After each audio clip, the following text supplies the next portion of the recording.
Hey everyone, and welcome back to Bridging the Gap. This is our September predictions for the Senate races in 2026. My name is Alvin. I lean right on most issues, and I'll be representing the Republican side. My name is Luke. I lean left on most issues, and I'll be representing the Democratic side. Hey guys, so as Alvin mentioned before, we will be making our 2026 Senate predictions, US Senate predictions. Yeah. Yeah, so we've done a few of these. We've now entered the fall, really, going into September. So we're around a year away from these elections. I guess this Trump presidency has been going by pretty quickly.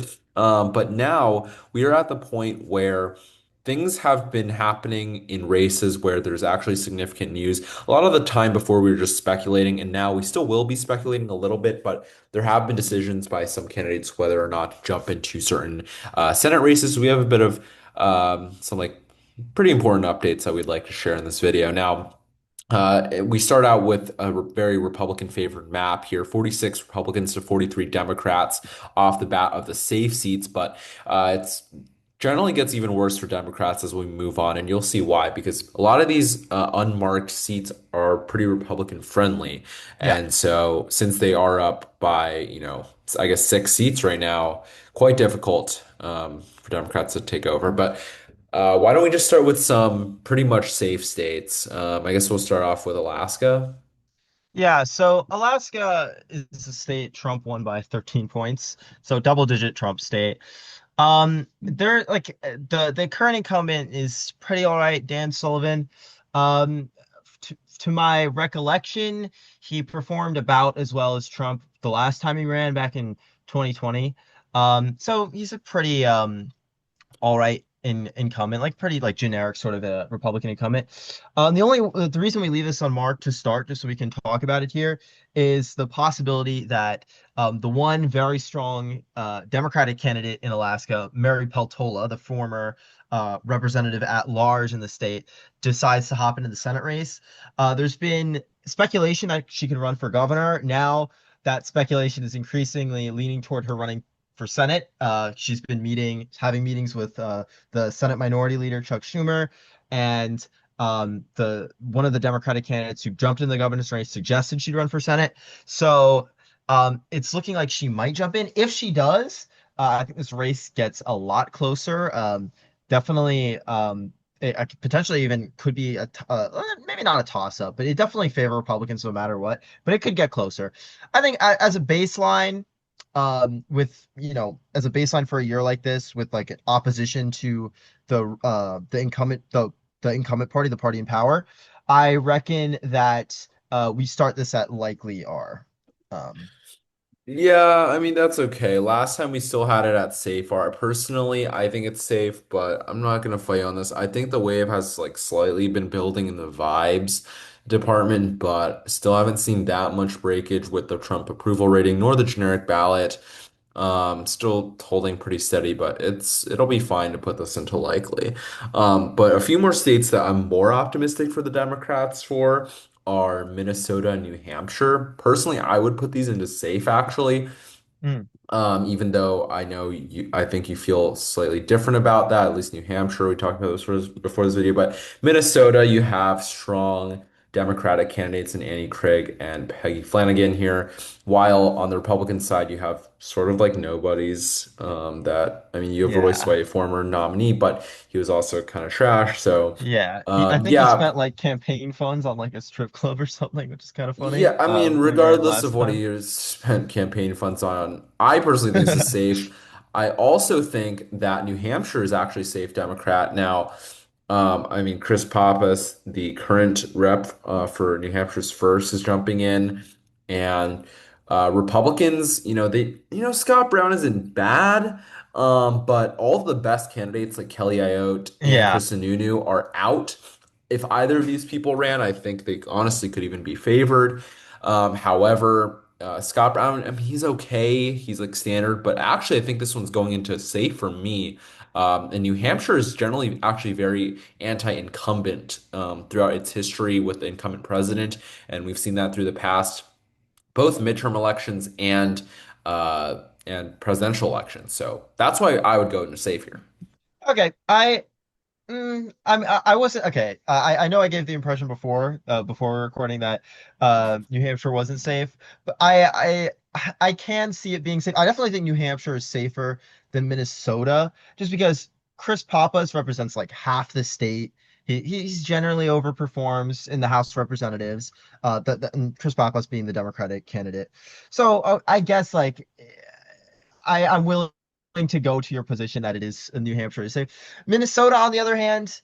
I guess it's more of a wait and see who the Republican candidate is. If it's Royce White, then it's definitely safe blue. If it's more contentious, if it's a more competent Republican, let me get a look at those candidates, the Republican candidates there. I want to just get a Okay. little There's look. not Yeah, much. I mean it's not. Yeah, There's not okay, much maybe there. I guess okay, Okay. fairly. I think it's fair that we keep them both in safe. But like Minnesota, it's possible the Republicans can make it closer if they get a competent candidate. Um, okay, I don't yeah, know. I honestly, don't it's see not it. I don't see it. I think okay. Alaska's safe, but that's a different story. Okay. Should we move on to Yes, the next tier? yes. I think Iowa. I think we go to Iowa from here. Okay. Iowa's interesting. In that just like a couple days ago, maybe like 2 days ago, incumbent Senator Joni Ernst announced that she will not be, or suggested she would not be running for re-election here. So that kind of leaves the door open to Ashley Hinson, a Republican representative. She's pretty solid overperformer. She's in northeastern Iowa, I believe. I think that's a pretty solid replacement for Ernst.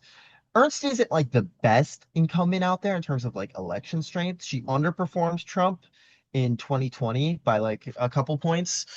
And obviously she has like she has a couple controversial comments. The most notable one recently was she was asked about Medicaid cuts by the Trump administration, and her response was everybody dies, which is like a horrible response and definitely would be run in like every Democratic campaign ad if the race involved her.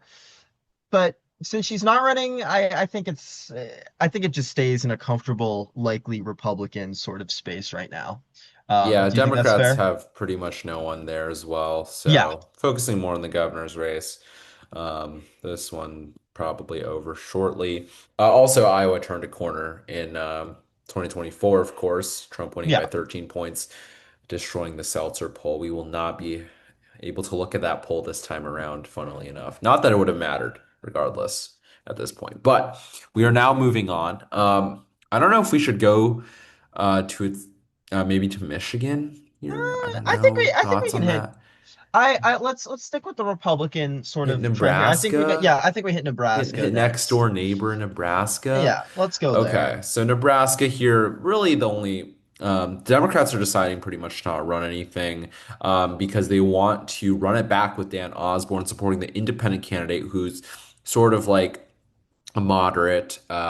He's like trying to run as a big tent guy that can take all of the Democrats, some independents, and maybe a little bit of the Republican Party, because that's sort of what you have to do to win in Nebraska if you want to move the needle. However, he did lose last time around trying to do this to these, I guess, the weaker candidates and Deb Yeah, Fisher, the weaker of the two Republican senators. Now he's trying to run again, but against the stronger Republican candidate and Pete Ricketts.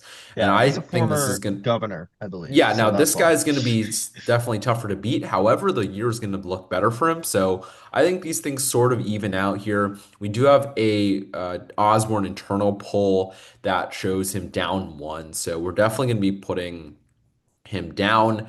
But no, Dan Osborne, he did okay in 2024. So it's not like we can completely discount him here.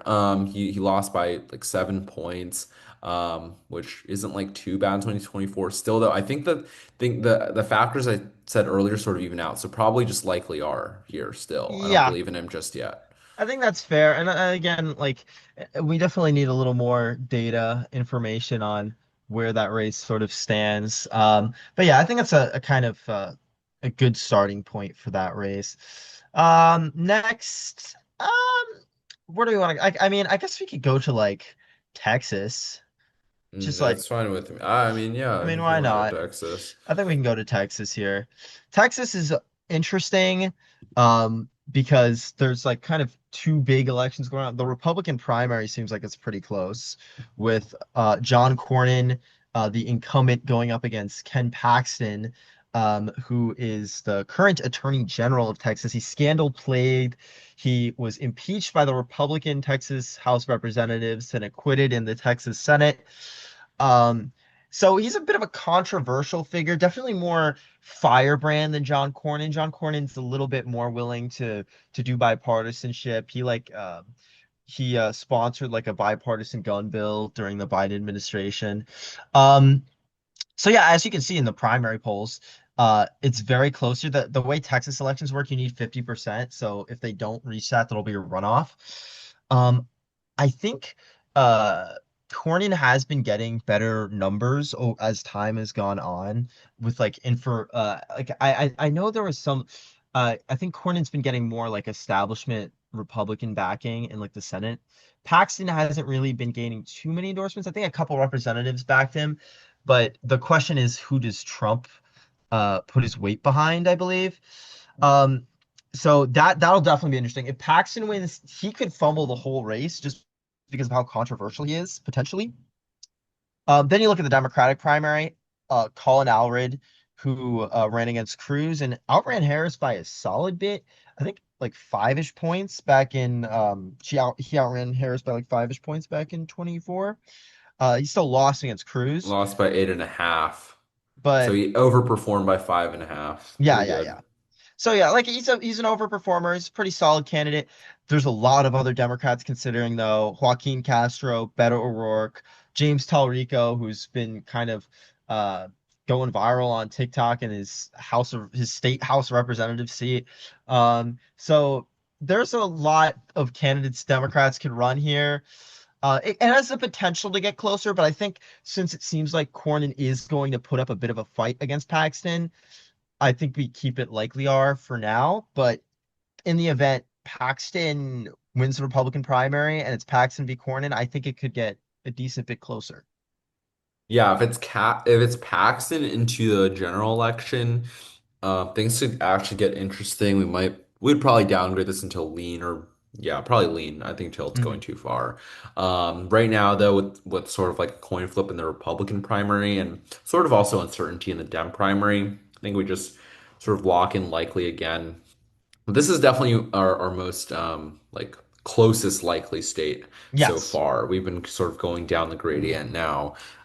Texas is this is like the start of where I would say it's possible for Democrats to look at a flip towards the Senate because as you already see, Republicans have already held the Senate with what we've put Yeah. into the map. Republicans have already hit 50. So this would be the one state they would have to take. Democrats would have to take the state otherwise pretty much be over for them. So Yeah. yeah, okay. I think. Sorry, go Yeah, ahead. just a quick no. Yeah, I think the Democratic path to the Senate, like they have to basically win all those other blank states we haven't even marked yet, plus either Texas or Alaska if Peltola runs in Alaska. That is their only hope, in my eyes at least, at the time being. For the time being. So that's kind of where I think the Senate majority sort of hinges. So not looking too great for Democrats. Where do you want to go next from here? Yeah, I think we should go to Michigan now. All right. I've been thinking about going to Michigan now. Michigan is definitely more interesting than a lot of other races here because obviously there's no incumbent. Gary Peters retired, and there's a three-way primary in the Democrat side, which is definitely the more favored side here in Michigan. And we have Haley Stevens generally leading the pack, but it's a three-way primary, so things can change, especially if someone drops out and endorses someone else, although probably won't happen, but we don't really know that. Haley Stevens, definitely the establishment back candidate. I know, Luke, you definitely don't like her. You definitely want to see one of the other two Not a win, fan. but she is definitely the favorite here, even if it's just a slight favorite. She's led all the polling, and if she is at the backing of a lot of these like establishment people, that's sort of a route to like fundraising as well. So, fundraising avenues, Act Blue donations, big for her. Mallory McMorrow, sort of like I guess you would say in the middle, but she's like hanging in there. But I would say, she's doing okay. You also have Abdul El Said. He's like another Muslim progressive, like Arab progressive type that has sort of been starting to do well in the Democrat primaries recently. Like for example, New York City. So yeah, it's a very interesting race. I think you should definitely put your 2 cents, and then about the primary, and then we'll talk about the general.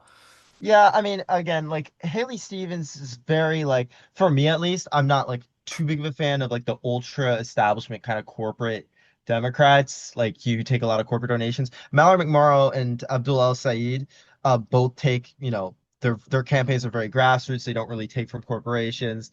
Um, and I would say like in that sense, I like them better. I think they're cleaner they'd be cleaner politicians. So I'd prefer either of them. I I do think it's kind of a toss up between the three. They each have their own sort of respective bases. Um, I so I guess it's just kind of it's just a wait and see as to personally I think McMorrow would be the best for the general, but just vibe wise, but other than that, I think it's kind of a toss up who gets the Democratic primary here. Definitely El Said's Um, going to be the weakest into the general. I'll say yeah, that. probably. And you also have Mike Rogers on the Republican side, who's a strong candidate. He almost won in 2024 against Elisa Slotkin, which is definitely a tough opponent that he had in 2024. If he had a weaker opponent, he probably wins. And he did underperform Trump, but the candidate on the other side was particularly strong, I would say. So he's not a bad candidate. He's at least above average, in that sense. And you can also see that in the polling, despite Republicans nationwide sort of slipping in a lot of other races. Mike Rogers is favored against, at least in the poll, in the very limited polling we have, he's favored definitely against Abdul El Said and Mallory McMurrow. However, he is behind against Haley Stevens. Some of that is like name recognition for sure, but other parts of that could actually just be the fact that Haley Stevens is closer to the center. Um, I don't know. It's also a turnout game, so we don't really know. I think this is, in my opinion, our first lean state, and it's going to be lean Democrat actually for now because of the general, environment that we're going to be going into. However, and also because I think Haley Stevens is most likely to win, although it is sort of in the middle. But yeah, this Yeah. would be a like a weaker lean Democrat for me. I I can see it going into likely, but it highly depends. There's like a lot of factors. So I'm not like entirely sure. Like I think Abdul Al Saeed, I think it gets pretty close. I'd still probably lean it to the Democrats even with him, just because of the nature of the year. I don't know about that. I don't know But about that. yeah, I think overall I would just put it in lean. I'm not like confident in Haley Stevens' campaigning abilities. I think McMorrow could, if she gets her name recognition well, she's a really good speaker. I think she could do really well. But, in a three-way race, there's only like with the polling that close, like maybe 1 in 3 is shot she even gets there. So Lane D, I think, is a good starting position for it. From there, where do we want to North go? Carolina, in my opinion, is coming up. Oh yeah, I North agree. Carolina, I mean, this is honestly sort of time to hit the panic button, I think, on the Republican side, because the worst case scenario happened in terms of the candidate fielding. You had, I guess, on the Republican side, I mean, Michael Whatley isn't bad. He's the former chair of the RNC. I mean, he basically left RNC for this. And I wouldn't say he's bad. He did navigate a very complex 2024 environment to win, to have Republicans win nationwide. So he does know how to do that. But I think he's better as sort of like a backseat guy that runs the show instead of a candidate, because he hasn't represented North Carolina. I mean, yeah, he used to work in North Carolina for the RNC, and he did win consistently in the state, clutching up over and over as we saw. But yeah, he's just outmatched right now. He's going against former governor Roy Cooper, who just left office. He's still very relevant. He's known as a strong candidate in the state, and Tom Tillis, who was the former senator, who's also like a moderate senator, like sort of a moderate senator on the Republican side. Not really any moderates in general at this point in life, but he was definitely putting up a very close fight against Roy Cooper. Republicans would have probably had the clutch factor with Tom Tillis, but now you have Michael Whatley. Things do not look good in the polling. This is something that I would put in lean D. I'm not confident we can move this into likely yet. Um, yeah, but and Yeah, it's still North I Carolina, but I definitely maybe agree. likely soon. I don't know, but lean. But Yeah. but even when you say clutch factor, I'm like, there's also the fact that North Carolina hasn't like a Senate race in North Carolina hasn't been up in a blue wave Yeah, year you're right. You're right. You're right. since 2008. And so it's been a while. And also Democrats have their strongest candidate. The environment's supposed to be very perfect. So I think all that, and the Republicans candidate is not like terribly like the best. It's not the greatest. I don't think any Republicans would really know the RNC chair off the top of their head, or the average Republican at least. So I think combining all of that, Democrats are definitely favored, the slight favorites to win the North Carolina Senate race in 2026. Yeah. All right. I guess I'll let you take your next pick and you can talk about it. I'll say Georgia here. Okay. Georgia, I think, you have the incumbent Democrat, John Ossoff.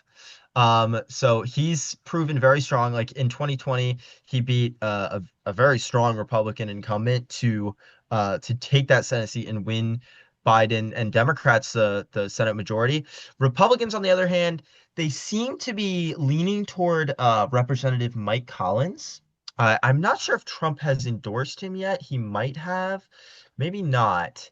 Um, but it seems like Republicans are generally leaning toward Representative Mike Collins, but there's other representatives. Representative Buddy Carter's running.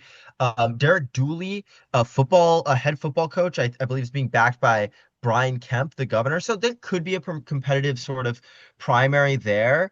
But I think Republicans, it seems to me they're generally going to back Mike Collins here.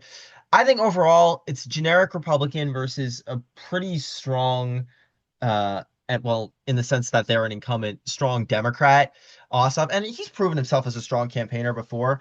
I think it's definitely favors Ossoff here. You can see even like the Republican internal polls put Ossoff off to start. Probably a name recognition thing, but I would lean it toward the Democrats for this one, Agree. especially with the trends. Yeah. Agree. Georgia was also one of the states in 2024 that had areas that bucked the trend. Like as you can see in this whole graph, you basically only have areas in Colorado and Georgia that are significantly moving to the left. Every other county practically moved to the right, which was kind of insane to watch as the night came in. But the reason why we didn't know for sure if this was like real was because of Georgia, because we saw the shifts happen kind of early with the early returns in the Atlanta suburbs. You're like, oh gosh, like is this going to happen? But eventually, all of the rural shifts counteracted that. However, next time around, things could move further. The power of Atlanta could be unleashed. I mean, eventually Democrats have to max out in Atlanta, like, but there's still a good amount of room to grow. So yeah, I think John Ossoff's going to do well. He's always proven to be a strong candidate. Brian Kemp jumping into the race would have been massive for Republicans, moving this to a toss-up. But right now, he's out. Also, just Republican governors in general have been throwing, like New Hampshire and Georgia. So. All right, that's that. Now I think we should move to Ohio because Yeah. I think Maine definitely goes last at this point. Pretty much in all our videos, center videos, but Ohio now, big sort of change in the race is that Sherrod Brown, strong, consistent overperformer who came into office back in the 2000s, served quite a few terms in the Senate. Now he lost in 2024 to Bernie Moreno, lost that crucial seat, keeping Democrats afloat in the Senate. Now he's back for his old seat. I guess technically not his old seat, but you know what I mean. John Husted, who was the former lieutenant governor, got appointed when J.D. Vance went to the vice presidency. He is a strong candidate. I mean, former statewide official. It's not like he just got appointed to to become a senator with no former like backing. He could definitely win his own elections, and you can see that in the polling. Emerson poll, which is definitely very reputable. Husted already up 6. I mean, things look definitely good for the Republicans here. Of course, Sherrod Brown, known to put up a fight, overperformed Kamala by a lot. A lot of that probably is also because Moreno is a bad candidate, though, on the other side.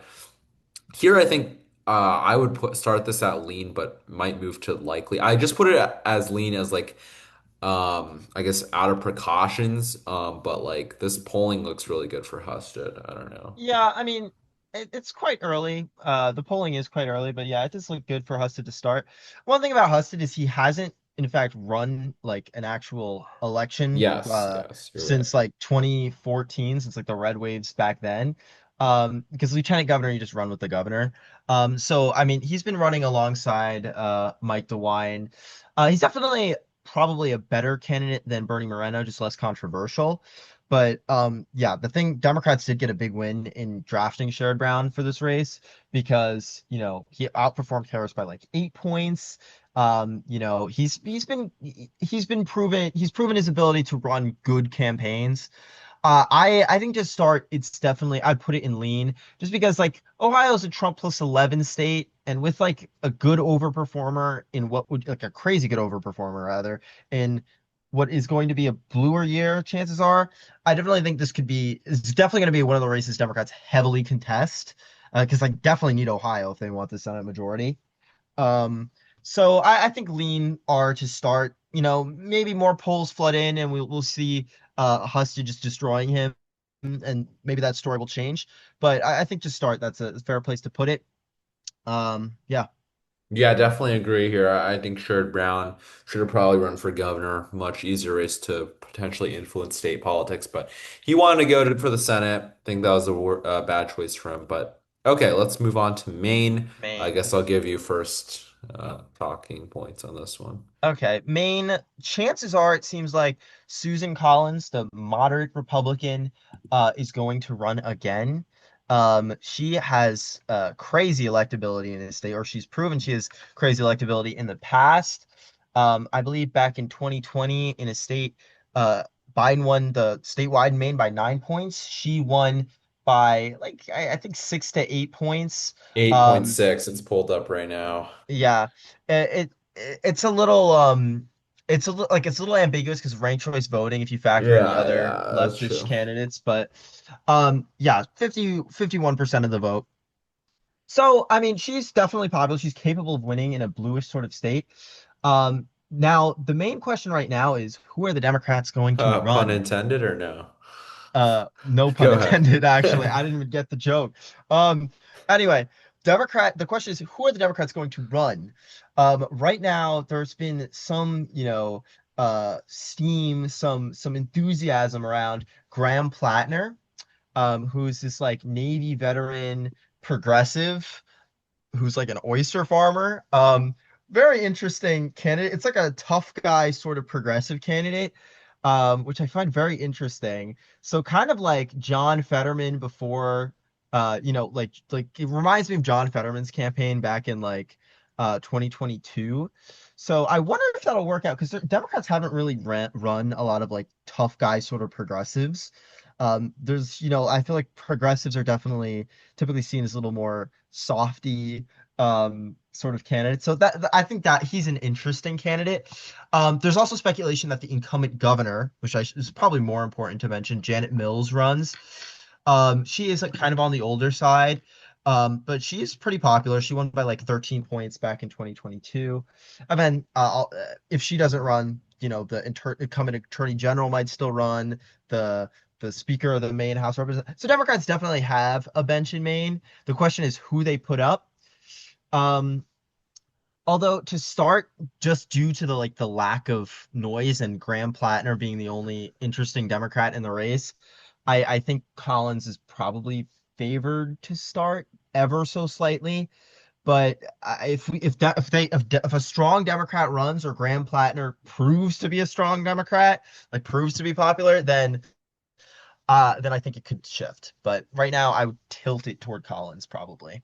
Honestly, I think it's lean Collins still. I think Graham That's fair. Plattner is generally still has a lot of like it's kind of like chronically online people that really like him, but he's still overshadowed by the field, I would say. Like he still has a lot of candidates to run against. he hasn't proven himself in a primary. I think progressives have been feeling good after that Mamdani victory over Cuomo, but Cuomo is like a rapist. Graham Platner is like going against actual candidates here, so I think it's definitely going to be difficult. And he does have a good like online presence, but this is Maine we're talking about, not New York City. And he has that sort of tough, yeah, you talked about like that tough guy progressive. I mean, obviously it's rare because like you said, progressives are like, I guess, sort of more associated with like being feminine or like less masculine. But regardless, he's interesting to keep watch on. But I would say if you polled Maine on his name rec, it'd be like maybe 20%. I don't even know. Yeah, to start. So it's just difficult to know what's going to happen here. I would still say that without an actual candidate, because I don't consider him a real candidate just yet. Like an actual established candidate, I would still lean it towards Collins. She's shown the ability to completely overperform by a ton. She still has been making like moderate votes in the Senate throughout, her most recent term. It's not as if she just turned into like a random Republican backbencher. She still has the Republican fundraising like army behind her Apparatus. Yeah. because like yeah, if you look at the candidates that are running, you only have a few seats that Republicans uh, are like truly defending. So I still think this is lean Republican, but like a 1 to 2 point, maybe 2 to 3 point lean. Not, but I don't think it's like under Yeah. 1 point. Under I 1 point's a little too dramatic for me. the only thing is like, yeah, I guess you are correct, but I'm not like I think Collins is definitely going to be weaker than she was in 2020. Just because I think, there seems to be less ticket splitters um overall. That's my first point. And my second point is just that I think like just in polling, her approval rating has kind of cratered. Like I think she's at like around 57 like to 60% disapproval right now. That's because part of that's because a lot of Republicans don't like her, but still, um, it's not ideal when your approval ratings are that low, um, in your home state. So I don't I'm not like as bullish as I would be on Collins winning this. Yeah. But yeah, to start, I think she is slightly favored just because the Democrats seem to be there seems to be like a slowness of in terms of like deciding who's going to run for their side.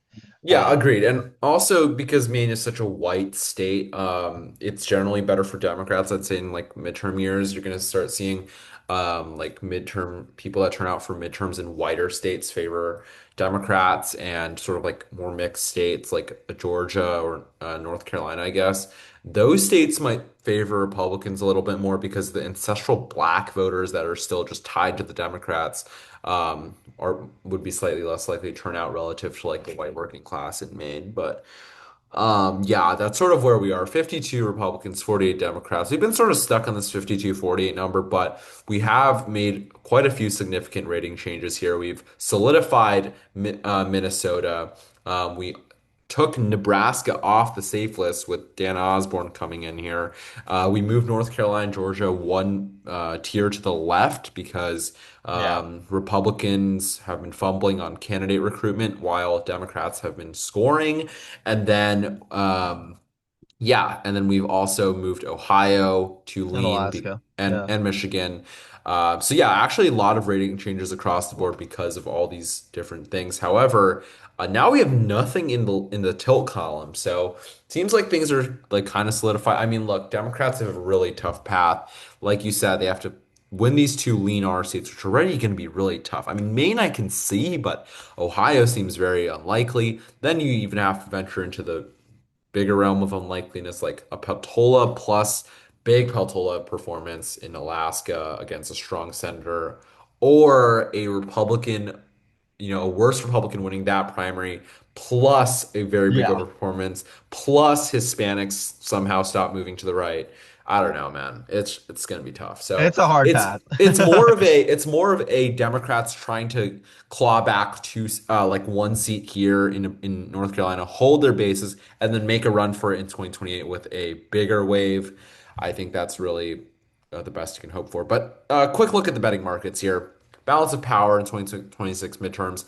Democrats sweep here at 26%, which is sort of going to be the only possibility where they win the Senate here because Yeah. D Senate, our House doesn't really exist. So about a quarter chance Democrats, which I honestly think this is even overrating the Democrats. I feel like it's more like 15, 10%, Well, but I do yeah, want to note, D-Senate, our House could be a possibility if Republicans manage to gerrymander enough. So maybe that's the thought process behind those people, for that, like if they maybe. rig I the don't House know. enough. They'd have to But gerrymander even more, though. I don't know. It's kind of crazy. Yeah, but well, yeah, we might have to make a video on it. But that's sort of it for now. This is our final map. Thanks so much for watching, guys. Leave a like if you enjoyed the video. Comment down below any future video suggestions and subscribe to the channel for our governor predictions dropping probably next week. Thanks for watching, guys. see you guys.